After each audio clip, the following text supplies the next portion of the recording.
Let's go! Let's go! Let's go!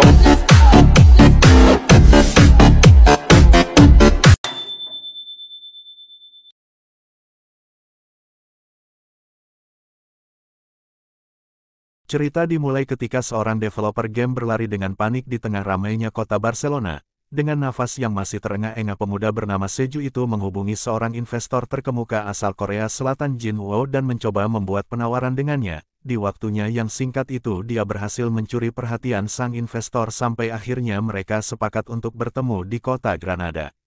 Seju melanjutkan pelariannya dengan menaiki kereta, tapi sejak saat itu dia menghilang secara misterius. Jin Woo sedang berada di Spanyol, tidak butuh waktu lama baginya untuk tiba di Granada. Dia menerima file game beta yang dikirim Seju melalui tautan lalu mengirimnya ke perusahaan untuk diuji. Dia juga menugaskan mata-mata pribadinya untuk menyelidiki latar belakang Seju sebagai bentuk antisipasi jika kejadian itu hanya tipuan. Setibanya di Granada, Jin Woo datang ke Hotel Bonita, sebuah penginapan yang dikelola oleh keluarga asal Korea Selatan. Pengurus hotel yang bernama Hiju membawanya ke kamar lantai 6, satu-satunya kamar tunggal yang tersedia. Hiju tidak habis pikir kenapa Jin Woo yang tampak kaya datang ke tempat sederhana miliknya alih-alih hotel mewah dengan segala fasilitas yang memadai. Malam itu Jin Woo memutuskan untuk menguji game buatan Seju yang diberi nama Memories of the Alhambra. Game tersebut berbasis augmented reality yang memungkinkan penggunanya untuk melihat objek maya di dunia nyata, seperti game Pokemon Go yang pernah booming pada masanya. Tidak butuh waktu lama, perusahaan Jin Woo yang ada di Korea Selatan berhasil menanamkan game tersebut ke dalam smart lens yang baru dikembangkan, sebuah kontak lensa yang memiliki berbagai fitur canggih di dalamnya. Penggabungan teknologi itu membawa terobosan yang sangat besar. Seseorang bisa memainkan game dengan pengalaman senjata hanya bermodalkan kontak lensa yang sangat kecil. Tidak lama setelah Jin Woo memasangkan smart line miliknya dan mencoba memainkan memori Alhambra, dia mendapat instruksi untuk datang ke sebuah alun-alun di kota Granada. Dia melihat bagaimana patung ksatria tiba-tiba berubah menjadi pejuang sejati yang hidup.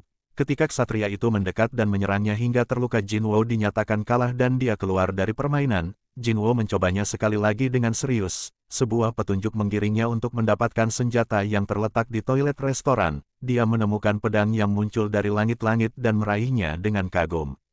Setelah memenangkan pertarungan, Jin Woo mendapatkan kunci untuk misi berikutnya. Dia sangat senang dan terus membayangkan bagaimana game ini bisa merubah keadaan dunia. Namun dia juga mulai cemas jika seandainya game tersebut jatuh ke tangan orang lain. Jin Woo kembali ke hotel dan dia merasa kesal karena banyak fasilitas yang tidak berfungsi. Jin Woo mengira bahwa Hiju tidak kompeten dalam mengelola bisnisnya. Dia juga meremehkan tempat tersebut yang hampir tidak memiliki apapun untuk ditawarkan kepada pengunjung. Perkataan itu cukup menyakiti perasaan Hiju yang telah banyak berjuang untuk mengelola bisnis keluarganya. Jin Woo sendiri terpaksa menginap di tempat tersebut karena Seju yang memintanya, tetapi sampai saat ini dia tak kunjung datang. Setelah menerima panggilan dari mata-mata pribadinya, Jin Woo akhirnya tahu bahwa Seju baru berusia 17 tahun dan dia membutuhkan wali untuk melakukan perjanjian bisnis. Penyidik berkata bahwa orang tua Seju juga sudah meninggal dan wali sahnya saat ini adalah kakak perempuannya. Terdiam dalam kesadaran menyadari bahwa wanita yang telah dia sakiti perasaannya adalah wali Seju yang akan menentukan segalanya. Tampaknya Seju adalah anak kedua dari 3 bersaudara. Mereka tinggal bersama sang nenek dan menjalankan bisnis hostel bersama. Mengetahui hal itu, sikap dan perilaku Jin Woo berubah drastis, tapi itu tidak cukup untuk merubah keadaan hati Hiju yang terlanjur kesal kepadanya. Di hari itu Jin Woo pergi mencari Seju ke stasiun Granada tapi dia tidak menemukannya. Jin Woo kembali ke hostel dan dia akhirnya tahu bahwa Hiju bukan wanita biasa. Penyidik memberitahunya bahwa wanita itu punya banyak pekerjaan dan menjadi tulang punggung keluarga. Fakta itu membuat Jin Woo tersadar bahwa selama ini dia salah paham kepada Hiju yang menurutnya tidak becus dalam bekerja.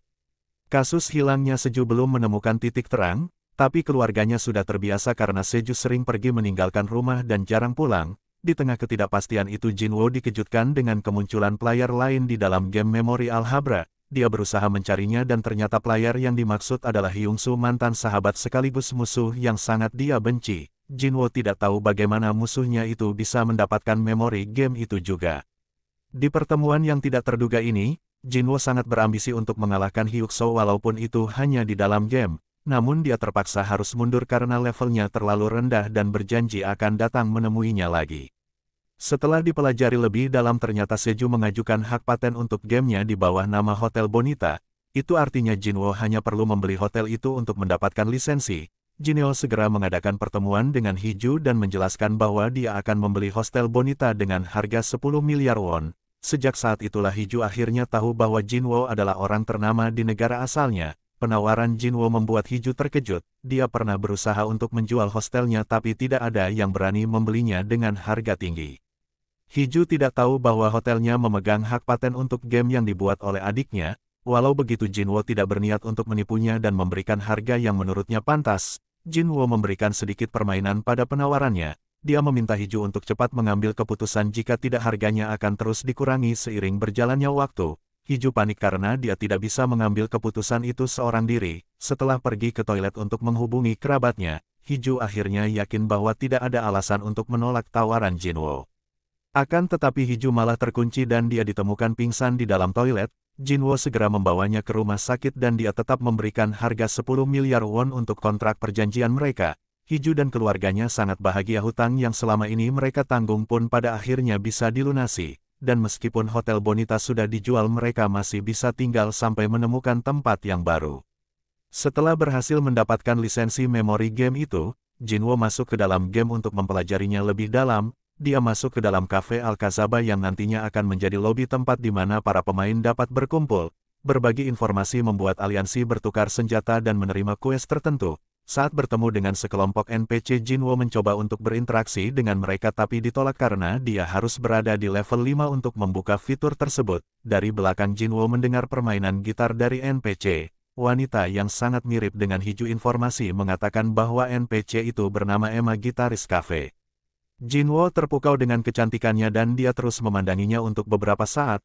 Seju juga menciptakan karakter Emma bukan tanpa alasan. Di masa lalu Hiju sangat terampil memainkan gitar klasik. Dia mendapat berbagai penghargaan dan sang ayah menyarankan agar keluarganya pindah ke Spanyol guna mengembangkan bakat Hiju. Terlepas dari keraguan mereka, keluarga Hiju menjual semua aset dan pindah ke Spanyol di mana mereka mendirikan Hotel Bonita. Tapi saat memasuki sekolah gitar, Hiju menyadari bahwa dia tidak begitu hebat. Setahun kemudian ibunya sakit dan akhirnya meninggal dunia. Ayahnya larut dalam kesedihan sebelum akhirnya menjadi pemabuk dan meninggal karena kecelakaan. Sejak saat itu Hiju putus sekolah untuk merawat adik-adiknya dan terus mengelola Hostel Bonita peninggalan keluarganya. Impian Hiju sirna dan hampir mustahil untuk digapai kembali. Sebagai adik, Seju berusaha mewujudkan impian sang kakak melalui game yang dia buat dan karena itu dia menciptakan karakter Emma. Jinwo bertemu dengan Hiju yang mengajaknya makan malam sebagai bentuk terima kasih karena telah membeli hostelnya. Jinwo menduga bahwa Hiju pandai bermain gitar sama seperti karakter Emma yang diciptakan adiknya. Tebakan itu membuat Hiju bertanya-tanya kenapa Jinwo bisa mengetahuinya dan ini menjadi titik awal di mana Hiju mulai penasaran dan tertarik kepadanya. Setelah banyak berlatih dan naik ke level 4, Jinwo menghubungi Hyung Suk dan mengajaknya untuk berduel.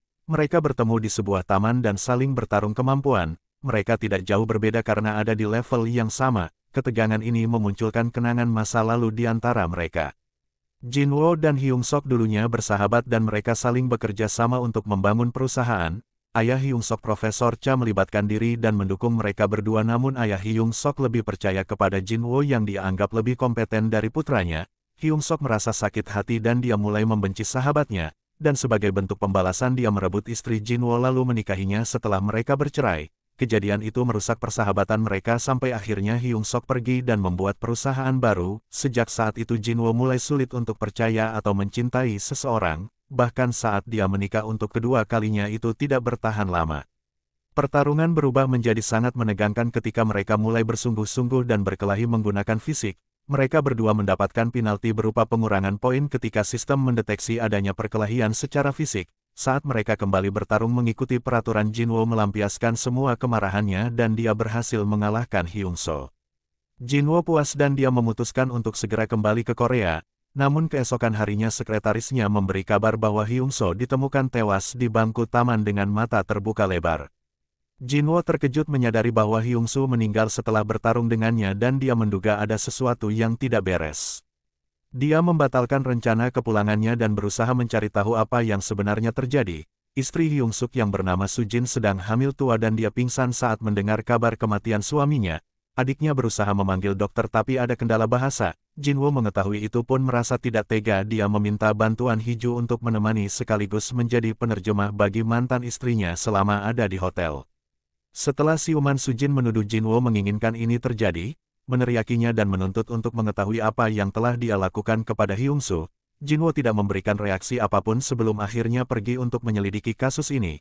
Keadaan semakin aneh ketika Hyungsoo kembali hidup sebagai NPC, tidak lama setelah Jinwoo memasang smart lens dan masuk ke dalam game. Hyungsoo dapat dengan mudah dikalahkan tapi dia akan kembali hidup di saat-saat tertentu dan itu membuat Jinwoo gelisah. Jinwoo terus berusaha mencari tahu apa yang sebenarnya terjadi. Dalam prosesnya dia mendapatkan kabar bahwa pihak stasiun kereta telah menemukan sebuah tas dan nomor telepon miliknya di dalam tas itu. Ternyata tas itu adalah milik Seju yang tertinggal setelah dia dinyatakan menghilang. Jinwoo mengambilnya dan dia berspekulasi bahwa Seju pergi karena dikejar oleh seseorang, namun dia memutuskan untuk merahasiakan penemuan itu dari keluarganya agar mereka tidak khawatir. Di suatu malam Jinwoo datang ke Hotel Bonita untuk mencari beberapa informasi tentang Seju. Jinwoo berdalih berkata bahwa dia ingin meminjam komputer Seju untuk urusan pekerjaan. Hiju mengantarnya tanpa tahu apa yang sebenarnya terjadi. Ketika Jinwoo mencari petunjuk dia menemukan alamat seseorang bernama Marco yang tertulis pada buku catatan Seju. Pada akhirnya dia meminta penyidik pribadinya untuk mencari tahu siapa Marco sebenarnya. Jinwoo menginap di Hotel Bonita dan merenungkan kejadian sebelumnya. Di dalam materi itu dia mendengar lantunan musik sebelum akhirnya bertemu lagi dengan NPC Hyungsoo. Jinwoo berusaha untuk tenang tapi kali ini dia benar-benar terluka ketika pedang Hyungsoo mengenainya. Dia terlalu lemas untuk bertahan dan akhirnya terjatuh dari lantai 6. Hiju yang melihat kejadian itu terguncang dengan panik. Jinwoo dilarikan ke rumah sakit dan untungnya dia bisa bertahan. Jinwoo terbangun dan menyadari bahwa semua luka tusuk yang dia terima sebelumnya menghilang. Jinwoo juga menyadari bahwa sebenarnya dia sudah tidak menggunakan kotak lensa saat bertarung dengan Hyungsoo, dan itu artinya dia tidak pernah masuk ke dalam game. Saat kejadian itu terjadi kehadiran Hyunsuk di malam itu tidak masuk akal. Jinwoo khawatir bahwa gamenya benar-benar rusak dan dia terjebak di antara dua realitas secara bersamaan. Hiju tidak mengerti kenapa dia sangat sedih saat melihat Jinwoo terluka parah. Dia juga terlihat kesal ketika Jinwoo menyepelekan waktu pemulihannya.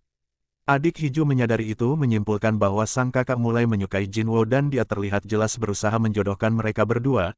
Berita kematian Hyunsuk tiba di Korea dan menjadi pusat perhatian bagi media. Semua orang berspekulasi bahwa Jinwoo berkaitan dengan kasus tersebut. Mengingat hubungan mereka yang merupakan mantan mitra bisnis ayah Hyunsuk, Prof Cha berusaha untuk tenang dan tidak mencurigai Jinwoo atas kematian putranya. Bahkan dia meminta polisi untuk segera menutup kasus dan mengakui bahwa putranya mati karena serangan jantung.